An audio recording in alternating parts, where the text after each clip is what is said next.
Bom dia, meus irmãos. Que bom podermos nos reunir para aprender a palavra do Senhor.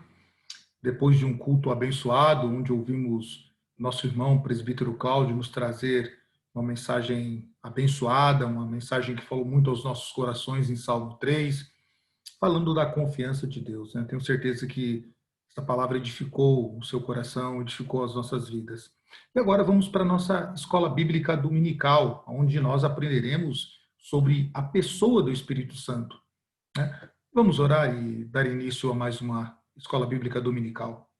Pai de amor, te louvamos por esta manhã gloriosa, te louvamos porque o Senhor tem nos conduzido, Senhor, diante da tua vontade, te louvamos pela tua palavra, que é viva e eficaz e mais penetrante do que a espada alguma de dois gumes, assim ela mesma testifica. Obrigado por essa manhã gloriosa, onde o Senhor já nos abençoou, e obrigado agora pela tua palavra, Senhor, que será ministrada em formato de aula, onde aprenderemos sobre a pessoa do teu Espírito Santo, e um tema tão importante, Senhor, para as nossas vidas. Ajuda-nos, orienta-nos para a glória e louvor do teu nome. Amém. Amém, meus irmãos. Nós estamos estudando a revista As Grandes Doutrinas da Graça. Para você que nos acompanha pelo YouTube e não sabe qual é a nossa temática, nós usamos esta revista, né? As Grandes Doutrinas da Graça, volume 2, revista essa escrita pelo nosso pastor titular da nossa igreja mãe, Santo Amaro, o reverendo Leandro Lima. Ele é o nosso pastor titular e também o escritor da revista. Então, para você que é membro da Igreja Presbiteriana do Jardim Horizonte Azul, nós estamos na lição de número 16, na página 121, onde nós vamos estudar sobre o pecado contra o Espírito Santo. Vou compartilhar a tela aqui com vocês para vocês nos acompanharem. Uma matéria muito importante e tendo dúvidas, vocês podem postar aí no chat que depois nós responderemos com certeza.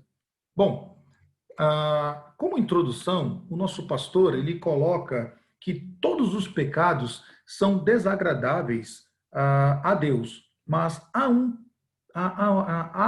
uns mais que outros. Então, todos os pecados desagradam a Deus, todos os pecados são uma ofensa direta à pessoa do nosso Deus. Mas há alguns pecados que desagradam mais ainda. Então, é importante que nós venhamos a observar, né, isso. Então, todo pecado é uma afronta direta à pessoa de Deus.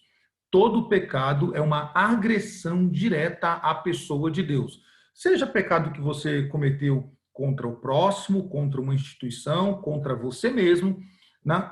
Todos esses pecados são uma ofensa, em primeiro lugar, a Deus, tá? Então, isso é importante, nós já vimos isso, mas é sempre bom lembrar. Então, o nosso pastor continua dizendo que Deus perdoa todos os pecados, mas há um pecado que Deus não perdoa, e é esse que nós vamos estudar nessa manhã. Todos os pecados são perdoados, a Bíblia diz isso, mas há um pecado que Deus não perdoa. E qual é este pecado? É o pecado contra a pessoa do Espírito Santo. E o próprio Jesus testificou isso, dizendo que o pecado, por isso vos declaro, todo pecado é blasfêmia, e blasfêmias serão perdoados. Então, Jesus está dizendo, todo pecado e blasfêmias serão perdoados aos homens, mas a blasfêmia contra o Espírito Santo não será perdoada. Se alguém proferir alguma palavra contra o Filho do Homem, ser-lhe-á isso perdoado. Mas se alguém falar contra o Espírito Santo, não lhe será isso perdoado, nem neste mundo, nem no porvir. Mateus capítulo 12, versículos 31 e 32. Então, segundo o evangelista Marcos também, o Senhor chamou este pecado de pecado eterno. Está lá em Marcos capítulo 3, versículo 29. O evangelista João nos lembra ao dizer, na sua primeira carta, né, a primeira carta de João, o evangelista lá no capítulo 5, versículo 16, olha o que o apóstolo João diz: se alguém vir seu irmão cometer pecado, pecado não para a morte, pedirá a Deus e lhe dará vida. Aos que não pecam para a morte, há pecado para a morte, e por esse não digo que rogue. Então, João está dizendo aqui que, portanto, quem comete este pecado se coloca além do alcance da oração e da graça divina. quem comete esse pecado jamais, em hipótese alguma, poderá ser salvo, pois as portas do céu estão definitivamente fechadas, trancadas para estas pessoas. Então, não há nada mais o que fazer, né? Não há como a pessoa se redimir desse pecado, não há mais como ter perdão por esse pecado. Bom, dito isso, vamos fazer algumas considerações bem rápidas, né? Para que possamos entrar aqui, então, na matéria, tá? Acompanhe com a revista, a partir da página 121, nós vamos intercalando aqui com algumas anotações que eu fiz.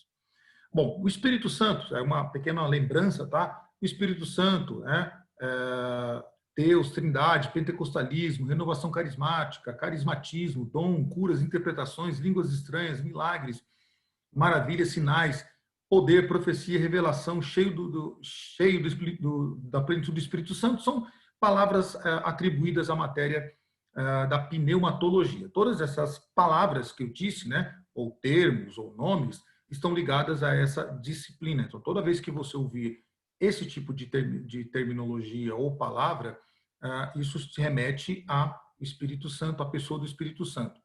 Tá? Os erros mais grosseiros, já dissemos isso aqui na IBD, os erros mais grosseiros do movimento pentecostal, seja de primeira onda, seja de segunda onda, ou seja de terceira onda, né? E agora o pós-neopentecostalismo, né? Vem referido à pessoa do Espírito Santo. Então, os maiores erros desse ramo pentecostal, seja de primeira onda até o pós-pentecostalismo, está ligada à pessoa do Espírito Santo, né? Então, eles atribuem a pessoa do Espírito Santo a muitas coisas que não são atribuições do Espírito Santo.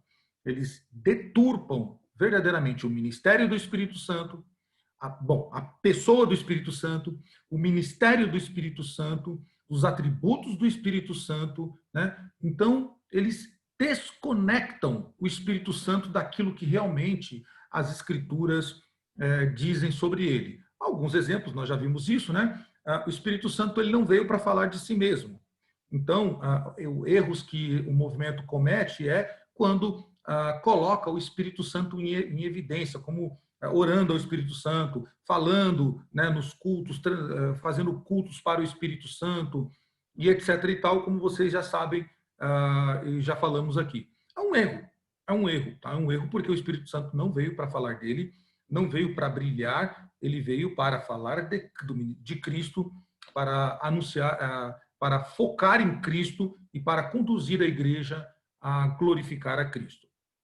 Tá? Para esse movimento, o Espírito Santo veio para transformar pessoas em popstars, né? Em gente super poderosas, né?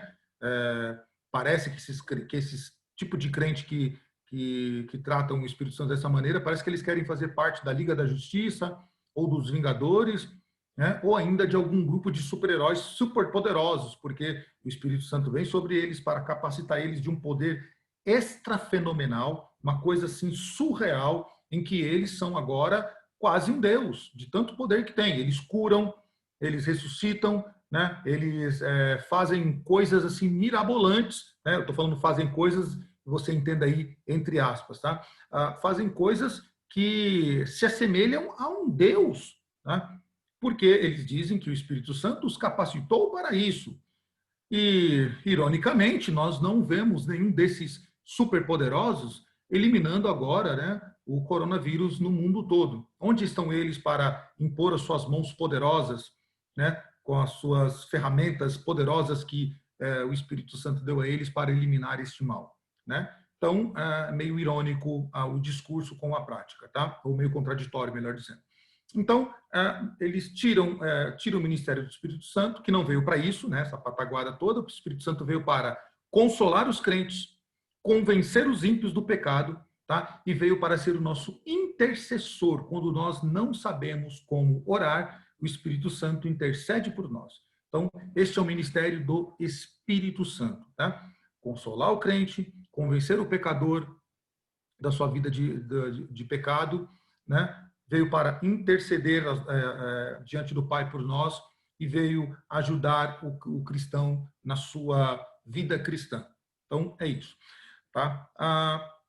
O que não é, antes da gente entrar aqui sobre o pecado do Espírito Santo, vamos falar primeiro do que não é pecado, tá? Do que não é pecado. Isso está na nossa revista, tá?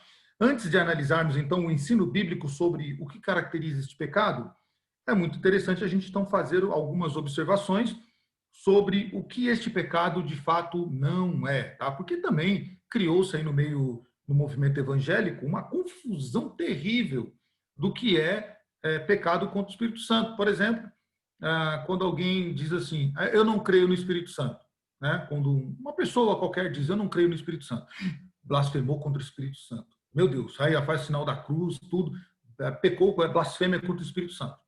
Será que isso é pecado contra o Espírito Santo? Ou quando alguém nega, por exemplo, nega que o Espírito Santo que ele seja aquilo que se pregou que ele é. Por exemplo, o Espírito Santo não dá dom. Ixi, pecou contra o Espírito Santo. Blasfemou. O Espírito Santo não dá essas línguas aí. Pecou contra o Espírito Santo. Não pode, você blasfemou. Então agora você perdeu a salvação. Será que esse tipo de coisa e outras mais são pecados contra o Espírito Santo? De fato, são blasfêmias? E será que realmente, um outro fator, né? Será que esse pecado contra o Espírito Santo faz com que o crente perca a salvação? Vamos lá, acompanhe aí, fique comigo aí que você vai descobrir isso aí, tá? Bom, então o que não é pecado? Precisamos então dizer que o pecado contra o Espírito Santo, né? Que o pecado sem perdão não é necessariamente negar a Cristo em alguma ocasião sob pressão. Então, por exemplo, isso aconteceu muito, né? Na Primeira, Segunda Guerra, na perseguição aos cristãos, na Cortina de Ferro. Cristãos, na nossa época agora, estão sofrendo aí nos países comunistas e países onde perseguem o cristianismo, e muitos deles com uma arma na cabeça da esposa ou uma arma na cabeça do filho, são convidados a nega a Cristo, senão você morre. E ele vai lá e para que a criança e a mulher não morram, ele vai lá e nega. Isso é blasfêmia, é pecar contra o Espírito Santo? É pecado sem perdão? Não, não é pecado sob perdão, porque ele está sob pressão, tá? Sob pressão. Embora todos os mártires resistiram, né, a esse tipo de pressão, né, foram queimados, transpassados ao meio, foram empalados, foram crucificados de todas as formas, sofreram todo tipo de martírio que vocês possam imaginar. Tem um filme muito interessante sobre isso, que não me lembro agora, mas é um filme que relata, né, a perseguição na Cortina de Ferro sobre os cristãos, e aí pega-se filhos, né, esposa, para torturar, para que a pessoa negue. Torturados por Cristo, esse é o nome do filme. Torturados por Cristo, então narra um pouquinho dessa ideia do que aconteceu com os cristãos, e todos eles foram fiéis a Deus, né? Então, não é negar Cristo sobre perdão. Isso não é pecado sem perdão. Por mais estranho que isso possa parecer, o fato de alguém, em algum determinado momento, negar a Cristo não caracteriza de forma alguma o pecado imperdoável. Pois se fosse assim, as pessoas que negam a Cristo, ou que negaram a Cristo no passado, não poderiam se converter. Exemplo disso, o nosso irmão Pedro, né? Que negou a Jesus, e sabemos que Pedro teve perdão, não foi condenado, não foi considerado pecado de morte ou negativa de Pedro, né? Bom, se negar o Senhor fosse imperdoável, então Pedro estaria perdido para sempre, como nós falamos, e até porque, meus irmãos, todos nós passamos por muitas pressões na vida e às vezes cedemos à tentação, né? E chegamos até mesmo a negar a nossa fé, negar a Cristo. Então isso não é pecado sem perdão, tá? O pecado sem perdão não é um ato isolado de negar a Cristo em nosso testemunho ou em nossas palavras, mas rejeitá-lo para sempre, tá? Então, isso não é um pecado de morte, não é um pecado você negar a Cristo sob pressão, por fraqueza espiritual, não é um pecado sem perdão. O que é pecado de fato, então, né? Bom, vamos aqui para o nosso slide. Então, lembrando que cada pessoa da Santíssima Trindade, o Pai, o Filho e o Espírito Santo, eles têm um trabalho distinto e a isso chamamos a economia da Trindade, né? Ao fazer do grande plano, e eles trabalham, né, dentro do grande plano da redenção, devido a serem diferentes o seu trabalho e a forma de manifestação, tá? Se você quer entender melhor isso, então procure aí no site Monergismo, né? Procure www.monergismo.com.br e procure lá sobre economia da Trindade, tá? Isso é bem interessante. Então, nós achamos que o pecado pode ser perpetrado contra as pessoas da Trindade em separado, tá? Então, devido a eles terem seus trabalhos diferentes e a forma de manifestação, né? Ou, na verdade, não é forma de manifestação a palavra mais ideal, mas a maneira como eles agem na esfera, na história da humanidade, né? Então, nós achamos erradamente que o pecado pode ser perpetrado contra as pessoas da Trindade separada. Então, nós achamos que o pecado de morte aqui é o pecado separado, né, da Trindade, ou em relação às pessoas da Trindade. O Espírito Santo tem o trabalho particular de operação no coração dos homens, fazendo com que eles recebam os benefícios salvadores do Evangelho de Cristo. Ele habita nos crentes e está presente na igreja do Senhor. Ele também condena o não salvo e a luta contra os pecadores, tá? Devido ao seu trabalho em nossas vidas e em nosso meio, a Bíblia menciona certos pecados que são cometidos contra ele enquanto ele leva a cabo o seu trabalho especial, tá? Então a Bíblia narra algumas coisas que entristecem o Espírito Santo e fala também, né, como nós já lemos aqui em Lucas, né, e Mateus e Marcos reforça isso, também o evangelista João, do pecado que não é perdoado contra o Espírito Santo. Então, o que é que entristece o Espírito Santo, né? Bom, primeiro, mentindo para o Espírito Santo, né? Atos capítulo 4, versículos 34 e depois no 5, nós vemos a história de Ananias e Safira, que mentiram para o Espírito Santo. O pecado que eles cometeram não foi devido a segurarem parte do dinheiro, né? Porque alguns dizem que eles eram egoístas, avarentos, tal. Não, não é isso. O texto é bem claro. Pedro diz que porque eles mentiram contra Deus, mentiram contra o Espírito Santo do Senhor. Então, mentiram contra Deus e por isso tiveram as suas vidas ceifadas. Então, mentir para o Espírito Santo é um grande erro e você, assim, acaba entristecendo o Espírito Santo, né? E aqui, mais especificamente, entristecer o Espírito Santo, onde Paulo fala em Efésios 4:30, né? Ele vai dar uma ideia do que é entristecer o Espírito Santo. Mentir ao Espírito Santo é uma forma de entristecê-lo. Mas Paulo coloca ainda, abrange isso mais ainda, né? Quando ele nos instrui para que nós não entristeçamos o Espírito Santo de Deus, o fato de que o Espírito Santo pode ser entristecido implica que ele ama o povo de Deus. Então, isso caracteriza, como nós já aprendemos aqui, que o Espírito Santo é uma pessoa, porque ele tem intelecto, vontade e sentimentos, tá? Então, nós podemos entristecer o Espírito Santo de Deus, tá? Da mesma forma que ele nos ama, tá? Nós podemos entristecê-lo, então.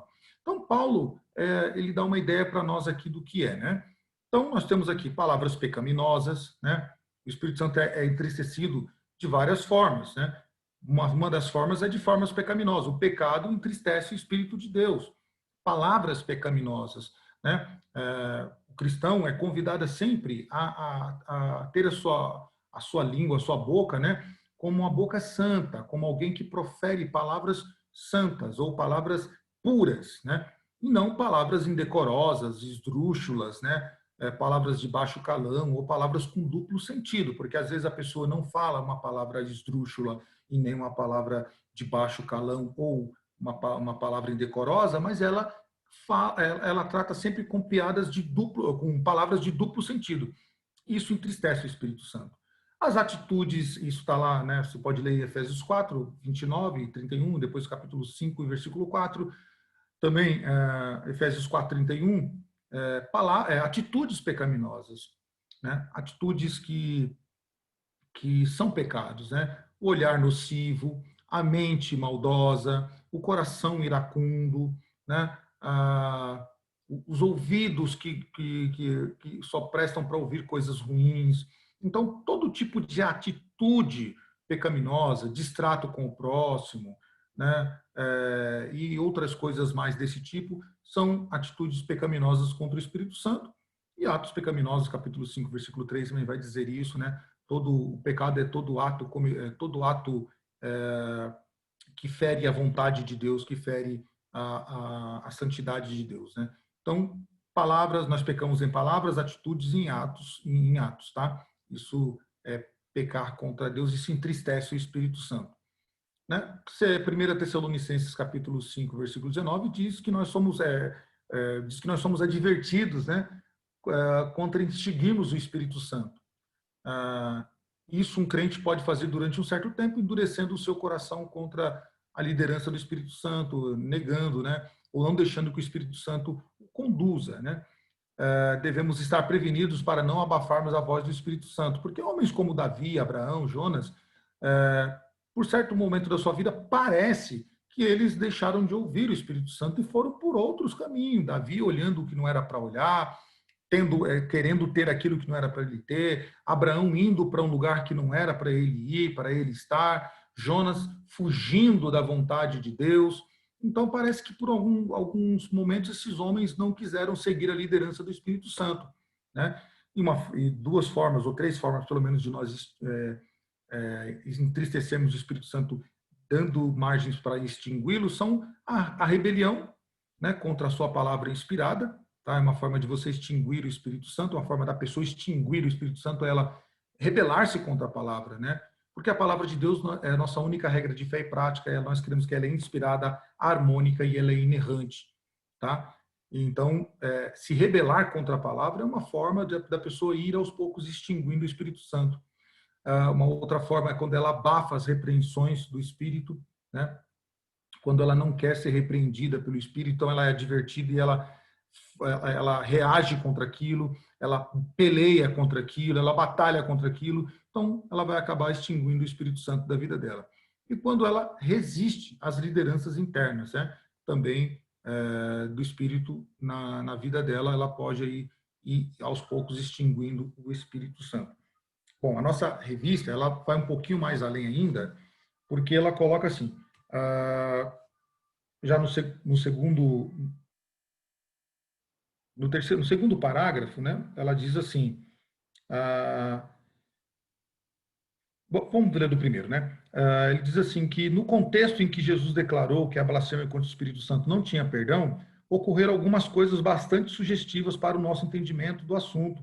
Jesus manifestou a si mesmo para a nação de Israel através dos seus ensinos. Está lá Mateus capítulo 5 e Mateus capítulo 8, né? E fala dos seus milagres. De modo que exibiu sinais de que era Messias prometido. Apesar disso, os líderes religiosos das nações não acreditaram nele e foram espreitá-lo a fim de investigá-lo, né? A fim de ver se apanhavam ele alguma falta. E nós sabemos a história que eles então atribuem ao espírito de Beelzebul, né? Ou dizendo que Jesus agia por espírito de Beelzebul, né? Atribuiu ao Senhor aquilo que ele de fato nunca foi. Então, ainda diz aqui no nosso no finalzinho da página 123, diz que essas pessoas acima que o texto diz, né, elas não podiam se arrepender porque elas foram experimentadas, né? Esse texto é de Hebreus, né, que fala da apostasia. Então, porque o nosso escritor vai dizer que vai fazer uma conexão entre a pessoa que nega, a pessoa que blasfema contra o Espírito Santo, é uma pessoa que ela está na apostasia, tá? Na apostasia. É um apóstata. E o apóstata, né, é aquele que ele até participou da verdade celestial por algum tempo, né, mas não permaneceu, tá? Então, esta pessoa é considerada árvore má e pessoa não convertida. Então, ela se apostata da fé e nunca mais volta. E aí, o reverendo Leandro disse que essas pessoas não podiam se arrepender porque foram pessoas que experimentaram muito da graça de Deus. As expressões que o texto de Hebreus capítulo 6 tem, diz que elas foram iluminadas, provaram do dom celestial, se tornaram participantes do Espírito Santo, provaram da boa palavra de Deus e os poderes do mundo vindouro. Por certo, se referem, né, a iniciação que a pessoa tiveram na graça, tá? E aí ele vai dizer que há pessoas que frequentam a igreja por muito tempo e, consequentemente, começam a desfrutar do benefício de Deus, né? Ela participa da ceia, ela faz profissão de fé, participa da ceia, ela é agraciada pela bênção de Deus na comunhão dos santos, né? Mas ela vai aos poucos, então, deixando isso de lado, né? Ela vai se fascinando por este mundo, ela vai se fascinando pelas ofertas do diabo, ela vai se deixando levar pelas concupiscências da carne, pela concupiscência dos olhos, dos olhos e pela soberba da vida, até que então ela vai se rebelando, né? Como diz aqui o nosso tópico 4, vai se rebelando contra o Espírito Santo, vai resistindo ao Espírito Santo. O Espírito Santo vai alertando essa pessoa, vai dando os toques para essa pessoa, mas essa pessoa, porque ela está fascinada pelas coisas dessa vida, ela está, então, iludida, né, pelas paixões desse mundo, então ela vai resistindo ao Espírito Santo, né? E aí, até que ela, de fato, deixa o Espírito Santo, ela extingue o Espírito Santo da vida dela, então ela se apostata da fé, tá? Então, a blasfêmia contra o Espírito Santo, segundo Mateus capítulo 12, versículos 22 a 32, né, onde narra essa história, dos fariseus que acusaram Jesus Cristo de estar operando pelo poder de Satanás, né? Eles fazendo isso, eles blasfemaram contra o Espírito Santo. Lembra lá no começo que eu falei que é um erro achar que a blasfêmia contra o Espírito Santo é algo separado da Trindade, né? É como se fosse pecar contra o Filho, não fosse pecar contra pecar contra o Espírito Santo, não fosse pecar contra o Filho e contra o Pai. Não, pecou contra um, pecou contra Deus. Pedro diz isso, né? No capítulo 5 de Atos, quando Safira entra e ele diz, olha, você pecou contra Deus, né? Pecou contra Deus. Então, na Bíblia, pecado contra Jesus Cristo é pecado contra Deus. Pecado contra o Espírito Santo é pecado contra Deus, porque o Filho e o Espírito Santo, o Pai, o Filho e o Espírito Santo são Deus. Então, mesmo eles tendo suas funções distintas, separadas, né? Mesmo eles sendo pessoas separadas, né? Na verdade, eles constituem uma unidade divina, que nós chamamos de Deus. Os três são Deus, não são três deuses, são um Deus, né? Ou é um Deus, tá? Com pessoas, mas os atributos são os mesmos, tá? Então, pecou contra Jesus Cristo, no caso aqui, quando disseram que Jesus operava pelo espírito de Beelzebul, então ali foi um pecado contra o Espírito Santo.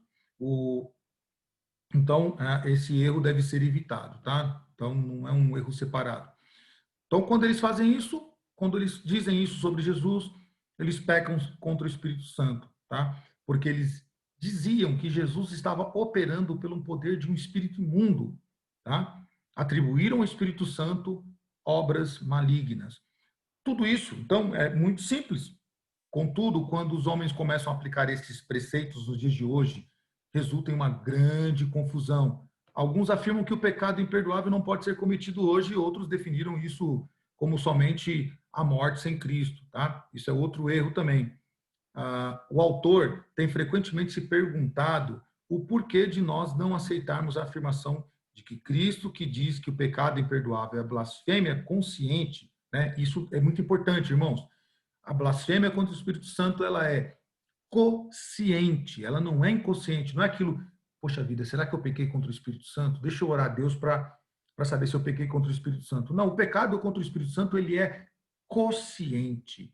Ele é feito com consciência. A pessoa sabe que está fazendo aquilo. A pessoa ela está fazendo aquilo porque ela quer fazer aquilo, porque o coração dela deseja fazer aquilo, pecar contra Deus. Não é algo escondido, não é algo feito sem o conhecimento. Não, é um pecado com consciência. Ela profana, ela abusa e acaba insultando, tá, o Espírito Santo. Então, os homens não salvos, cheios do mal e contra o Espírito de Deus, nunca serão regenerados pelo poder do Espírito Santo. Tá? Bom, mas há uma segurança, né, para os eleitos. A pergunta lá no começo, lembra? Bom, todo pecado não necessariamente todo pecado ele é um pecado de morte. Não, o pecado de morte é, não é como os outros pecados. Os outros pecados são uma ofensa a Deus, podem fazer com que a pessoa nunca se firme? Pode. Deus se alegra com o pecado? Não. Né? Esses pecados entristecem o Espírito Santo, podem fazer com que a pessoa extinga o Espírito Santo da vida dela, tá? Mas todos eles são perdoados porque o sangue de Jesus Cristo é poderoso para nos perdoar de todos os pecados, diz as Escrituras. Mas há este pecado, que é o pecado, a blasfêmia contra o Espírito Santo, que ela não tem perdão.